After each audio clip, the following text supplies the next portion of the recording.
Okay, everyone, I'm going to go ahead and get started. Thank you so much for joining. Welcome to our Fundraising 101 Fall Training for UNICEF Clubs. My name is Sharon, and I'm a UNICEF National Council member based out of Gainesville, Florida. I have the pleasure of co-hosting tonight's session alongside Anna and Rohan. Hi everyone, my name is Anna and I'm a student at Case Western Reserve University and part of the UNICEF Club here. I'm also a member of the UNICEF National Youth Council like Sharon. And the National Youth Council is made up of 15 UNICEF USA youth leaders in colleges and high schools throughout the country. We are here to support you all as club members and UNICEF USA youth volunteers. Tonight, we'll be hearing from UNICEF USA's Community Fundraising Manager, Emiliana Lopez, who will walk us through a quick presentation on UNICEF USA's platforms, tools, and resources for hosting fundraisers and awareness-driven events on behalf of UNICEF.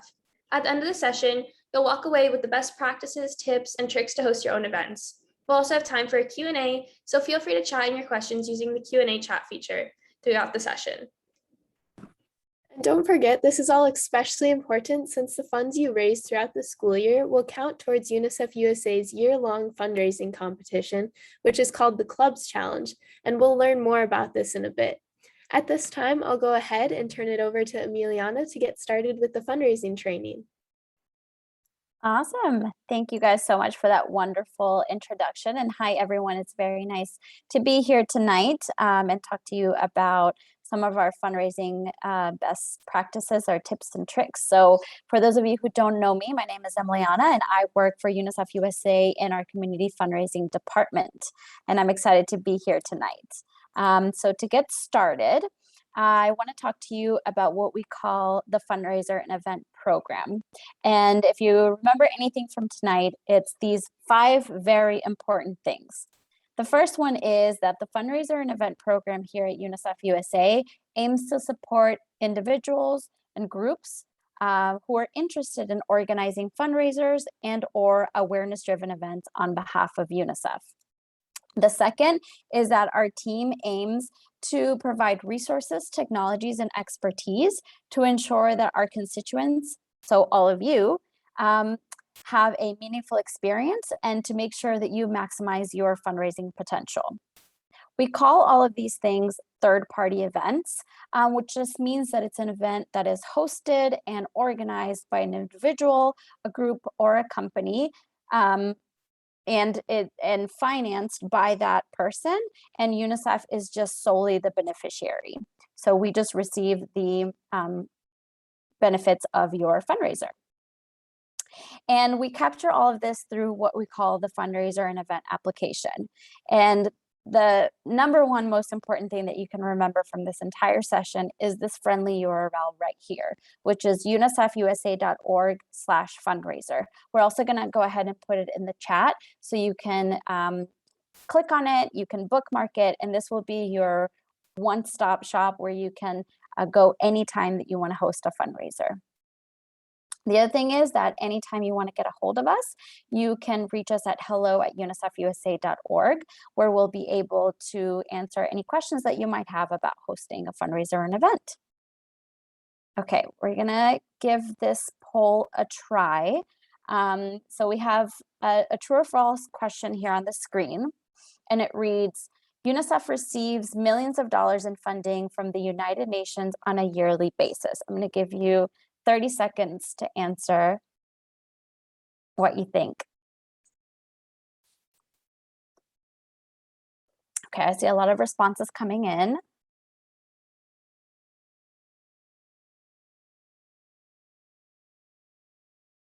Okay, 10 more seconds.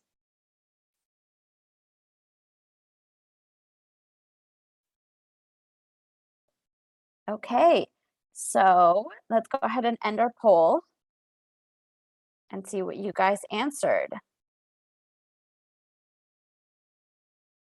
All right, so a lot of you, most of you got this right, which the answer is false.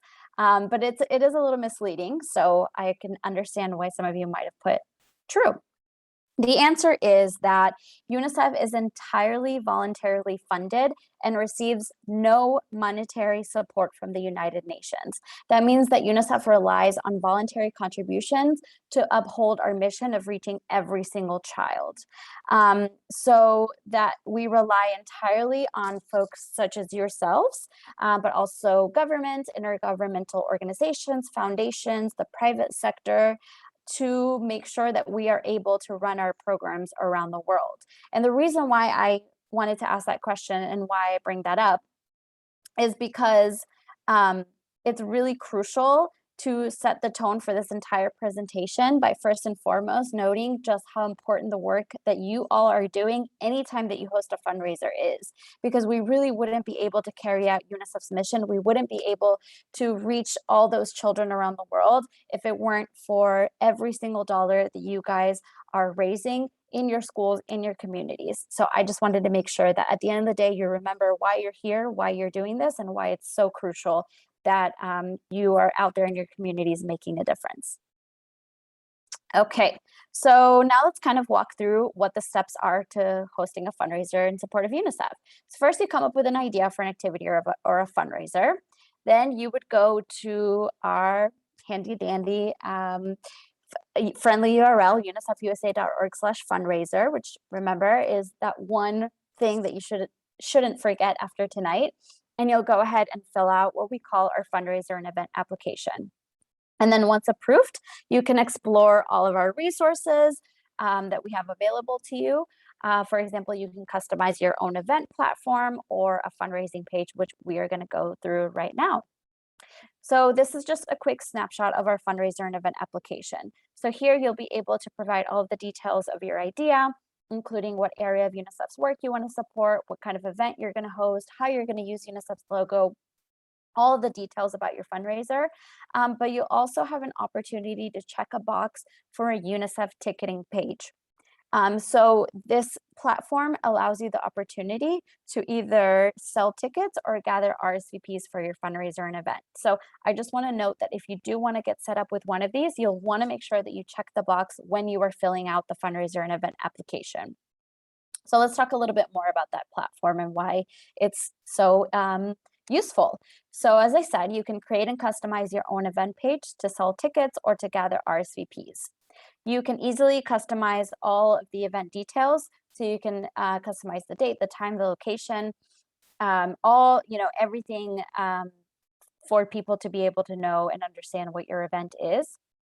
All of the tickets that are sold or donations that are made, because remember, you can also use this platform to just gather RSVPs if it's a free event, but there will always be a donate button on your page, will go straight to UNICEF USA for the cause that you designated on the application.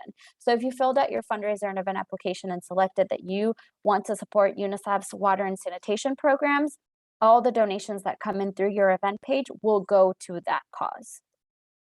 As a host, you can keep track of registrants on the back end in real time. So this makes it really easy because you can see how many people have registered for your event, who they are. You can also ask custom questions if you want to know, like, what are the dietary restrictions of your attendees? And on the day of the event, you can easily download a guest list so you can check people in at the door. You can even select an option for people to get a QR code straight on their phone so that you can just check people in with an app. So it really is a wonderful application. It really is a wonderful platform for you to do these kind of fun things, such as have an application. And then finally, another thing that I find to be really useful is that you can customize the email confirmations that people receive. So if someone buys a $20 ticket to your benefit concert, they're going to get their own receipt, which is good for tax purposes.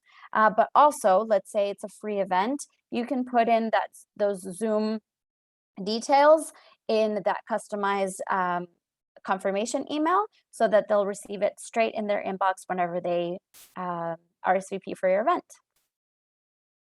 So here's an example on the phone of what your event page could look like. So as you see from this event, it says $0, so it means it's a free event. But as you can see, you can have a little flyer there. At the top is the title, the date, the time, where it's going to be hosted, and you see that donate button. here's an example of what it would look like on the computer for a ticketed event. So you can see, for example, this Friends Against Famine event had a variety of different ticket prices, starting at $5 all the way to $100. So you can easily customize all of your tickets to say different things and to be different prices. So that is our ticketing platform. Now, many of you are probably familiar with GoFundMe, but what you might not know is that GoFundMe actually terminated their GoFundMe charity platform, which is what we used to be on. But the good news is that UNICEF USA launched our very own peer-to-peer fundraising functionality on our website.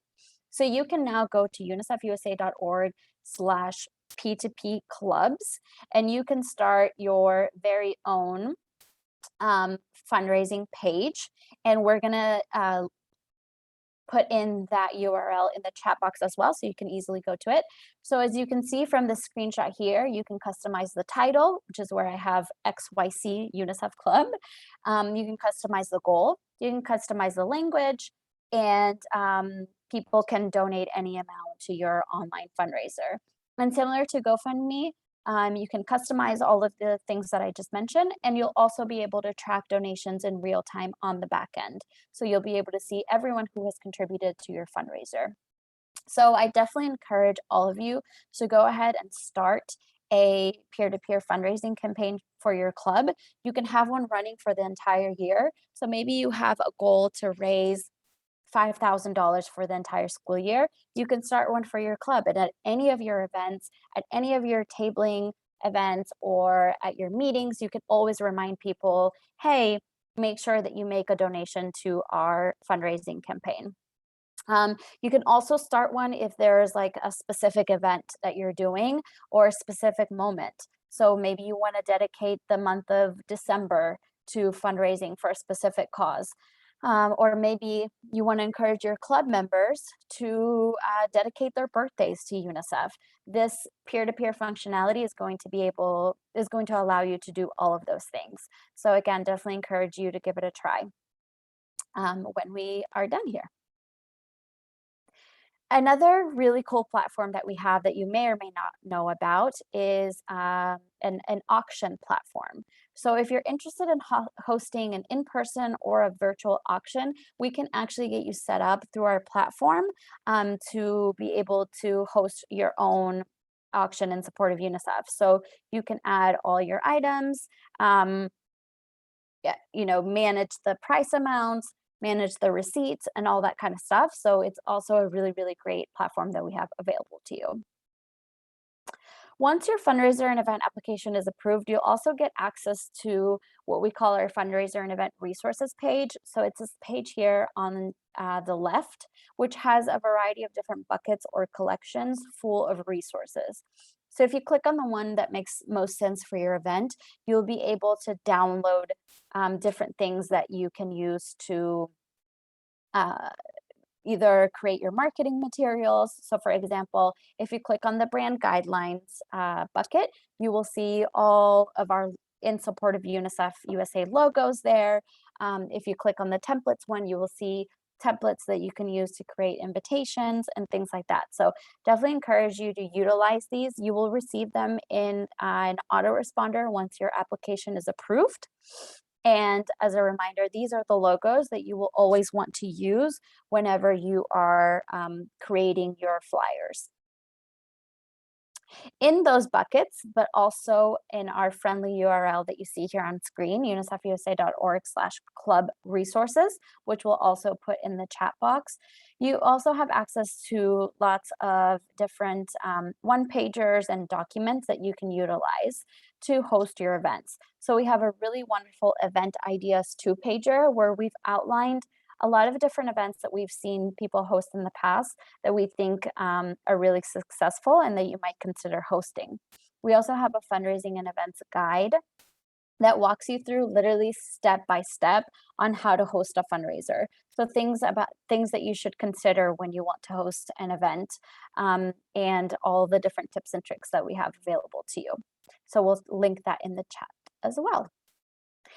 And then to summarize everything that I've noted, I just want to wrap up with what we call our best practices for hosting a fundraiser or an event in support of UNICEF. The first is always remember to fill out our fundraiser and event application anytime that you want to host a fundraiser or an event. Again, at our friendly URL, unicefusa.org/fundraiser. Please, please, please always make sure that you are using our approved logos only, which again, you will receive access to whenever your application is approved. Here on the screen, you can see an example of what that looks like, but we have different colors and versions available to you, so you can utilize them depending on your marketing needs. Speaking of, please make sure that you send all of your marketing materials for approval to hello@unicefusa.org. It's a very quick turnaround process. So if you just send your flyers, we'll be able to get eyes on them and ensure that UNICEF's name and logo is being used appropriately and in the best way. If you have any guest speaker requests for meetings or for an event, we do ask that you go ahead and streamline all of those through our fundraiser and event application. So if you are wanting to host a UNICEF USA speaker, just fill out the fundraiser and event application and note that, and we'll be able to walk you through the process of what that looks like. Please make sure that you do note any companies, any talent, any media that's going to be involved at your event on the application. So make sure that you write down, like, if you have companies sponsoring different portions of your event, or if you are hoping to reach out to local media to cover your event, things like that. We'll just want to make sure that we get eyes on that to help go through that process as well. Of course, take advantage of all of our resources, tools, and platforms that are available to you. So again, don't forget that we have that wonderful ticketing platform available to you. We have our peer-to-peer fundraising pages that we just launched, our auction platform. We have those resources that you can use when you are maybe thinking about starting an event, and make sure that you utilize them because they're here for you. And then finally, make sure that anytime that you do wrap up your event, that you remit your funds using the right donation forms. So if you are wanting to do, when you're ready to submit your donations, if you are wanting to do it online, you can just go to unicefusa.org/clubsremit, and we'll put that in the chat box as well. And you'll be able to remit your funds virtually. So with a credit card, Apple Pay, that sort of thing. If you're wanting to mail in a check, then you want to make sure that you use the appropriate donation form to accompany your check. And you can find that in one of two places, either in the fundraising packet that we're going to link in the chat box, or if you go to our club resources page and you click on the student leaders, so I have it highlighted with a red arrow, and then the mail-in donation form, you'll be able to access it that way. We also have the submit your funds online option on that page. So this is another really, really wonderful page that you can go ahead and bookmark. Okay, time for another poll, this time about Trick or Treat for UNICEF, which is in full motion, and Trick or Treat is just right around the corner. So we want to hear from you. Have you started, or do you plan to host a fundraiser for Trick or Treat this year? And I'll give you some 30 to 40 seconds to kind of read through the options.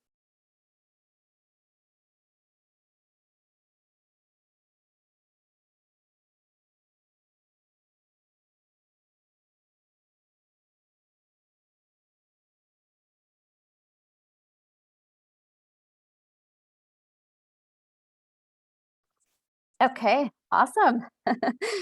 We have a variety of answers. We'll give it another second, and then we'll go ahead and end it and show the results.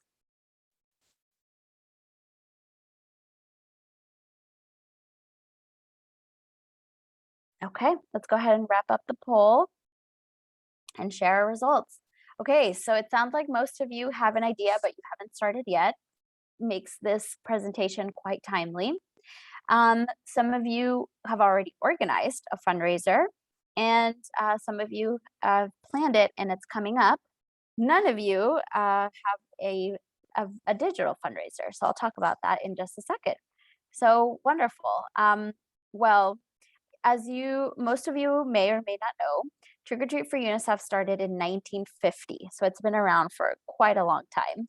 And it started when children across the United States were collecting coins in hand painted milk cartons to help children that were affected by World War II. And since then, generations of children across the United States have participated in this campaign, raising over $180 million in support of children worldwide.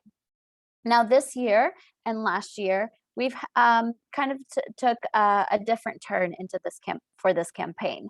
And this year, we're going to continue and have an entirely virtual experience. So that means that while we're not producing our traditional orange boxes that you might have seen in the past, everyone can still participate. So we're going to put in the chat our friendly URL that you can click on for our Trick or Treat for UNICEF website, where you can register and start an online fundraiser. So you can fundraise on your own, as a family, in a team. Anyone over the age of 13 can start an online fundraiser. However, we know that our UNICEF clubs love to do lots of different fundraisers and not just collect funds, by with their box or digitally. So if you do want to host an in-person event, if you want to host a costume contest or a bake sale, different things like that, just make sure that you do fill out the fundraiser and event application to get started. And hopefully all of the different resources that we talked about today will be helpful in ensuring that you are able to host an event. Now, with that, that wraps up my portion of the presentation. I'm now going to turn it over to our wonderful other host, Rohan, who is going to moderate the Q&A portion. So if you do have questions that you would like to ask, please make sure that you use the Q&A function because we might miss it in the chat. So go ahead and use the Q&A function to send in your questions and we'll be able to answer those live. So Rohan, are you there? I am here. Hello. Hello. Thank you for that very informative session, Emiliana. Hi, everyone. My name is Rohan. I am based out of New York City. And similar to Anna and Sharon, I am also a National Youth Council member. So I'm here to answer any questions about that in particular as well. But at this time, we're going to move into our Q&A portion, which I will help moderate. We have some great questions so far in the queue, so thank you guys for sending those in. And if you have any questions, make sure to keep throwing them in there and we can answer them. And yeah, if you have any questions for the National Youth Council in particular, we are also happy to answer those as well. But yes, feel free to. Oh no, I lost my Zoom. Okay, I found it. I'm back. But yes, feel free to send those in. Okay. For some reason, it's not giving me the option to answer it live. I think it says Morgan's going to. Rohan, that's all you. You're able to answer any of those live questions. Go for it. Oh, okay. Got it. So one person asked, hi, how does one get involved with a national council member at UNICEF USA? Anna and Sharon, do one of you want to take that one? I can say something and we can pass it along, but first of all, I'm not sure if this question is referring to joining the National Council or just getting in contact with us. So in terms of getting in contact, you can contact us directly at council@unicefusa.org, and all National Council members have access to that. So if you're looking for a National Council member in a specific region or just have questions about the club's program in general, that's probably the best way to reach us, as well as the Slack channel. We're all part of the All Club Slack channel. You can message us directly or in the big group and we'll make sure to get your questions answered. So definitely in terms of getting in contact with us, that's probably the best way. And in terms of joining the council and applying, do you want to touch on that, Anna? Yeah, and I'll just add before you move on to that part, one last thing. If you're not familiar with the Slack channel, if you go to unicefusa.org/start a club, there is a link to join that channel. And yeah, so you can put any questions or anything you have in there. And several of the National Council members are kind of watching that. And so you'll get a response pretty quickly. In terms of joining the National Council, we have applications that open generally every summer, kind of late summer. So just keep an eye out, follow the UNICEF Club's Instagram, the social media channels, and then just watch for those applications if you are interested in getting involved in the National Council. Yeah, absolutely. And just to add on a little bit, I know that our National Youth Council is very organized in how we communicate and how we make sure that we're answering all your questions. So you should expect prompt answers on both Slack and email. We have email teams circulating that are going to be answering your questions. So do not be shy to reach out. It can even just be to introduce yourself and talk to us about your club. We'd love to hear it and answer any questions or give you some ideas for your club. Another question asked was for the ticketing site, can you add other club members to have the ability to scan the QR codes for the day of the event? Emiliana, do you want to take that one? Yeah, sure. That's a great question. So whenever you fill out the fundraiser and event application, check the box for a ticketing page. As soon as you are approved, you will receive an email with the login instructions for the back end of the ticketing platform. So all you would want to do is, if you want other people to be able to have access to the back end of the ticketing page to also edit it, just share with them your logon details. But very specifically for your question referring to the QR code, if you just, the other thing that you will receive in that autoresponder with your logon details is a guide to walk you through all the different steps that you need to take to set up your ticketing platform. So we have it outlined very easy to follow with screenshots. If you want to add custom questions, if you want to how you customize the confirmation email, and also how to download the application to the app to be able to scan people in with the QR code. So if you just follow those instructions, anyone can download it on their phone, and with those logon details, they'll be able to sync the two to scan people in. But again, if you have any questions throughout that process, that's what the hello@unicefusa.org account is here for. Great. Okay. Another question is, do high school clubs need to submit an application form even though they are registered as a club with UNICEF? Yep, great question. So our application process for registering your club is separate from our fundraiser and event application. So our fundraiser and event application is intended to capture any time that someone wants to host a fundraiser or an event, whether you are a registered UNICEF club member, but just think of anyone. So maybe it's a uniter who is not in a UNICEF club. Maybe it's a company or a nonprofit or someone who just wants to host an event for UNICEF. And this really ranges all the way from a bake sale to a benefit concert to everything in between.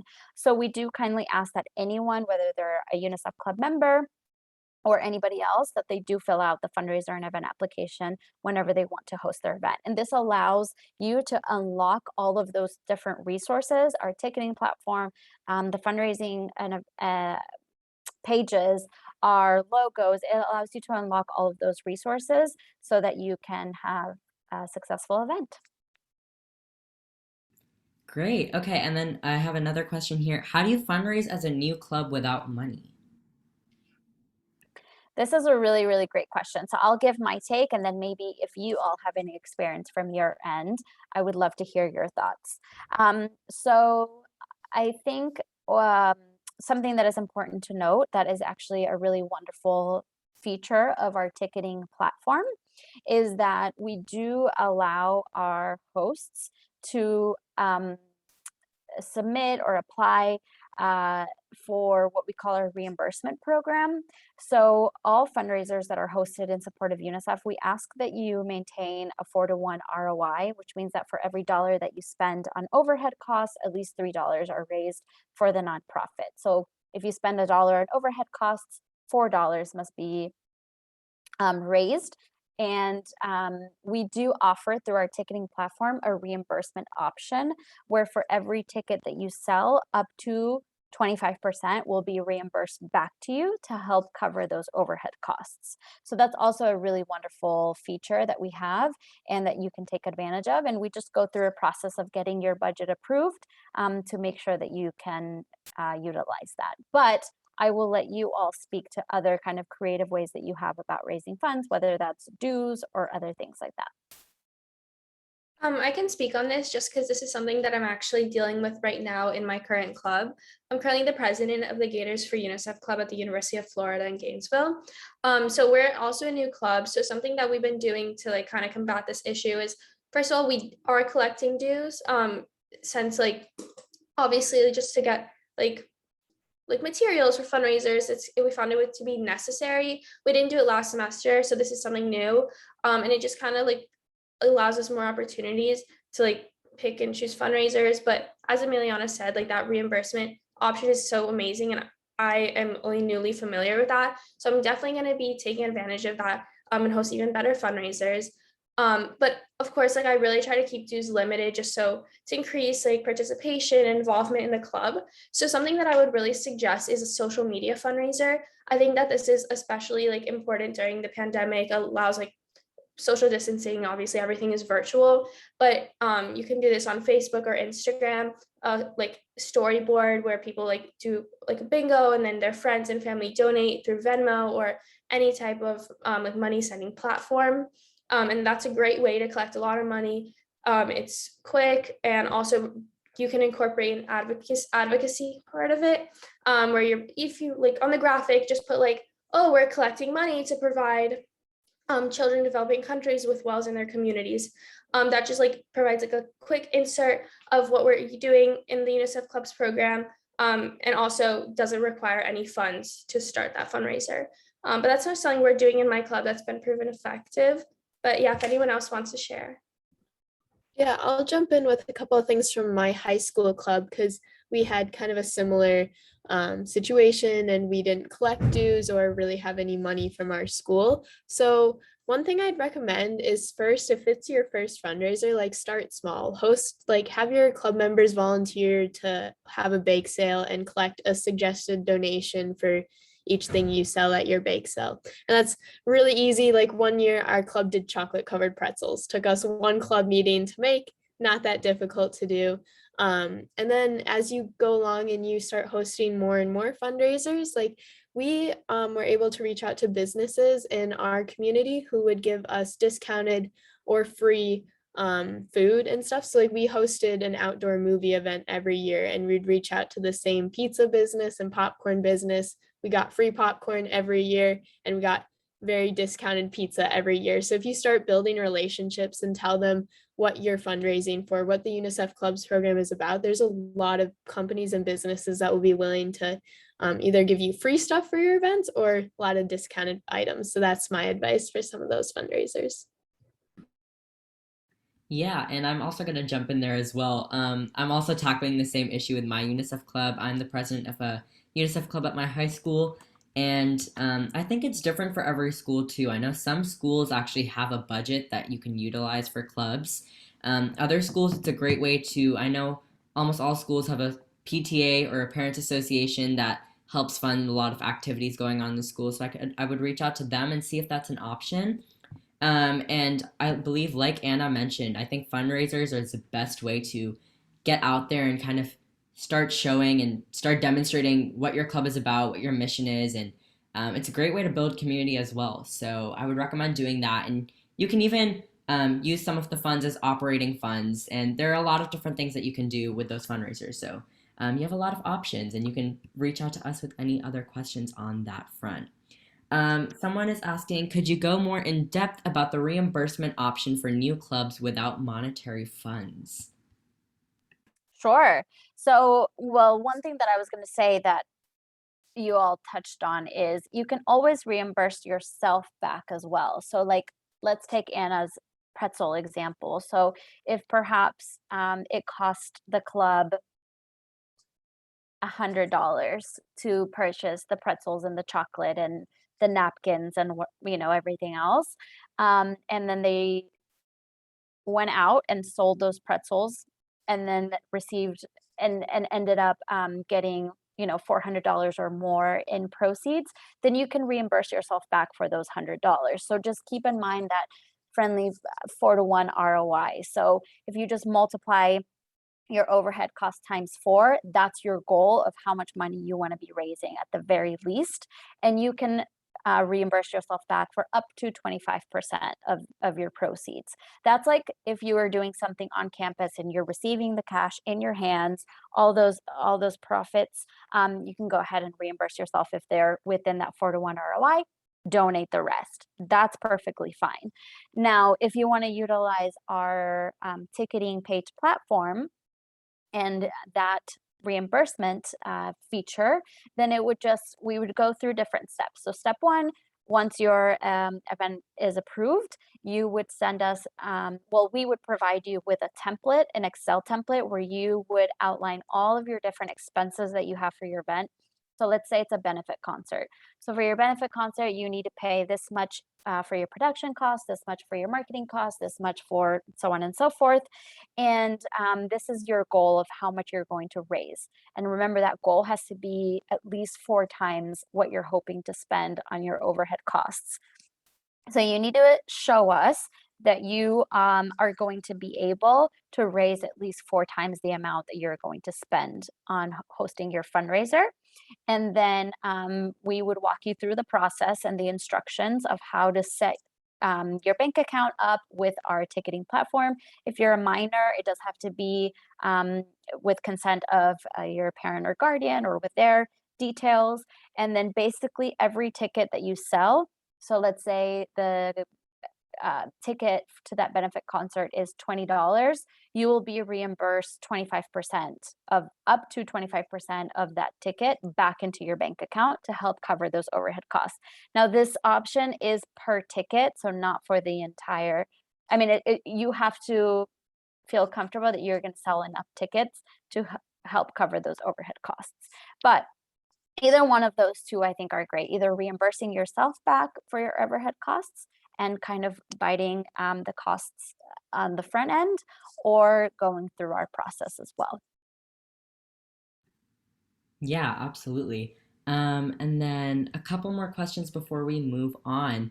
But can you please tell us why it's important that when clubs are ready to send in the money that they raise through their events, that they do so using the appropriate donation forms and web forms that you referenced? Yep, absolutely. So I'm going to speak a little bit on this, and then I would love for Rohan to speak a little bit on it as one of our previous Clubs Challenge winners. So as you may or may not know, we have a year-long fundraising competition called the Clubs Challenge. That means that we will reward at the end of the school year the top 3 clubs that raise the most amount of funds. How are we going to know which clubs those are?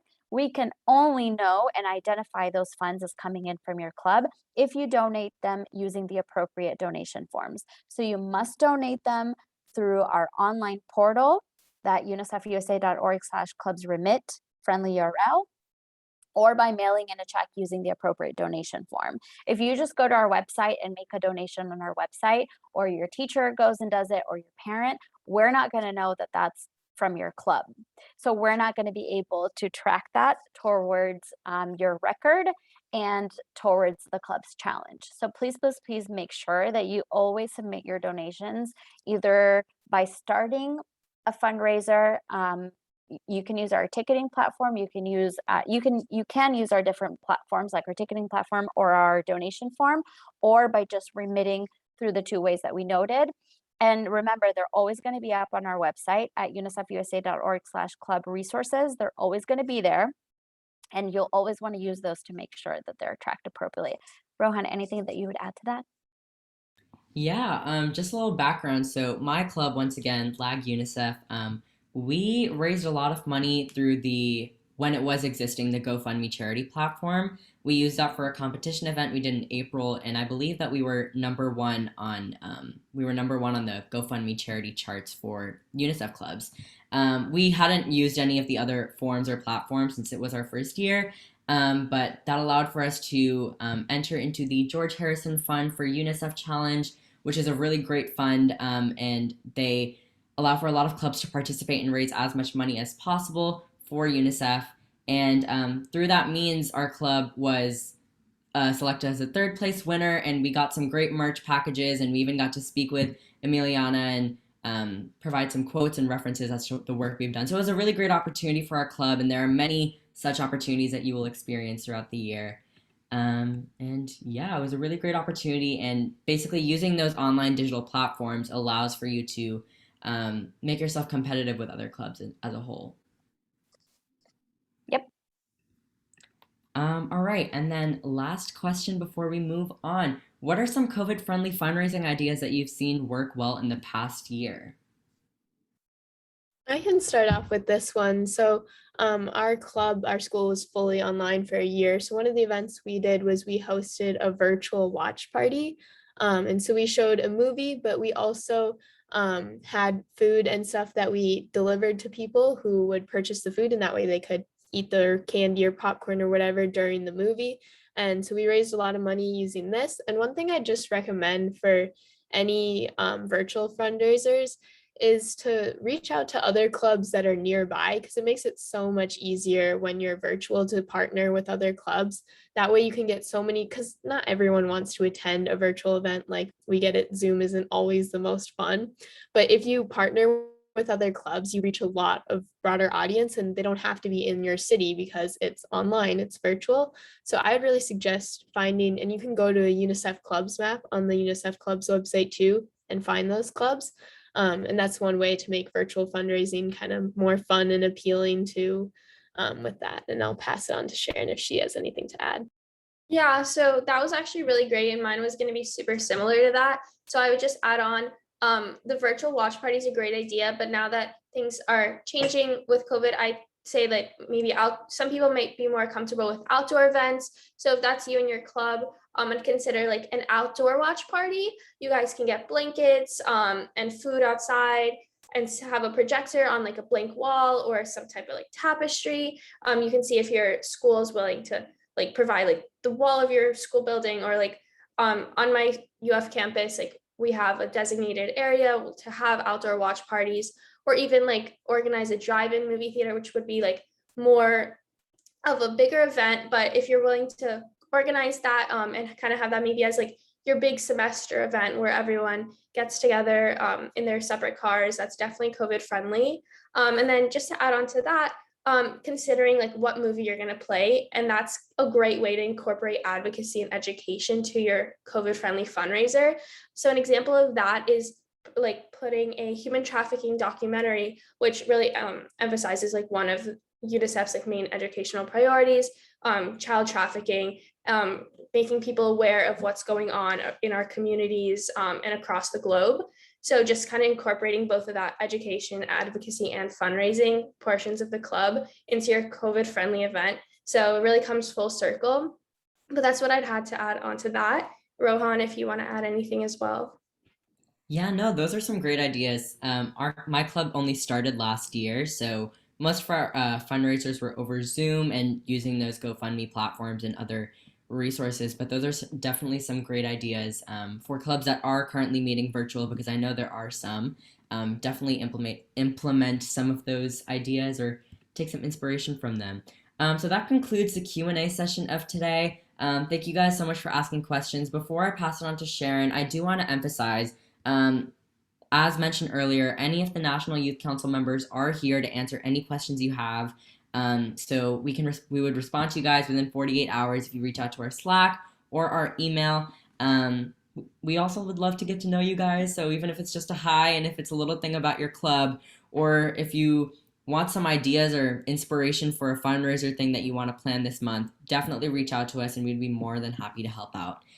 So without further ado, Sharon, do you want to take it? Yeah, I'll take it away. So thank you, Rohan, so much for helping moderate the Q&A session. Following up on what Rohan said, definitely reach out to us. We want to get to know you. That's what we're here for, to help all the UNICEF clubs and just make the clubs program stronger in general. But at this time, we're ready to wrap up our training and share some resources with you on how you can stay connected with UNICEF USA and the National Youth Council. Yeah, so as you can see on the screen, so here's a couple things you can do to stay engaged with all the clubs and the National Council. So first, most importantly, register your club as soon as possible. You can go to unicefclubs.org/start-a-club. Not only is this super important because you'll receive a back to school kit and all the things you need for to have a successful year, but it also will allow you to access all the resources you need for like fundraisers and anything important that your club needs to have a successful year. Also follow the UNICEF Clubs channel on all our social media platforms. So we have an Instagram at UNICEF Clubs, you have a TikTok, Facebook, lots of opportunities to follow on social media. And lastly, as Rohan mentioned, the Slack channel is a really great opportunity to connect with other clubs and also the National Council members. So if you go to the same Start a Club page, there'll be a link to join that channel. And that's a great way to reach out to the National Council and get any of your questions answered. Thank you all for attending. If you have any questions for us, please email volunteer@unicefusa.org. If you have any questions about the National Council in particular, you can email our National Council email. And we hope to see you at our next event. So thank you guys once again for joining. And yeah. Thank you all. Thank Bye. you. Thank you. Bye.